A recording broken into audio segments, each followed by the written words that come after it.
একদিকে যেমন অভিষেক বন্দ্যোপাধ্যায়ের পেটিয়াপুঞ্জের রোড শো বাতিল করা হয়েছে, তেমনি শুভেন্দু অধিকারীর মথুরাপুর লোকসভার 3টি সভা তা বাতিল করা হয়েছে। সুকান্ত মজুমদার বেলা 3টে নাগাদ তার সন্দেশখালীতে রোড শো করার কথা ছিল, তাও বাতিল করা হয়েছে। ফলে দলমত নির্বিশেষে মানুষের কথা মাথায় রেখে কিন্তু অনেক ক্ষেত্রে কর্মসূচি বাতিল করতে বাধ্য হচ্ছে বিভিন্ন রাজনৈতিক দল।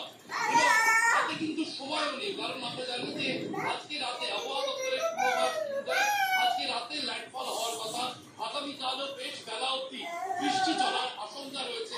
এবং তাতে কিন্তু এই ভারী বৃষ্টি চললে আগামীকালকের কর্মসূচিতেও তার কিন্তু একটা সমস্যা তৈরি হতে পারে।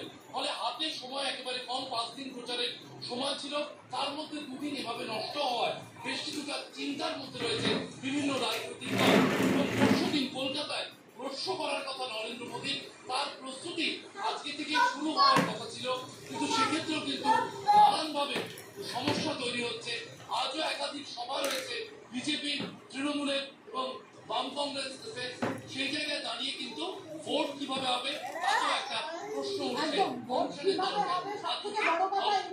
মানুষ কিভাবে থাকবে, কোথায় কোন অবস্থাতে থাকবে, কারণ অতি শক্তিশালী ঘূর্ণিঝড়ের প্রভাব কতটা প্রভাব পড়বে এবং তার আফটার এফেক্ট কি হবে, প্রতি মুহূর্তের আপডেট নিয়ে ফিরে আসবো আমরা এবং নজর রাখবে আমাদের সেদিকে।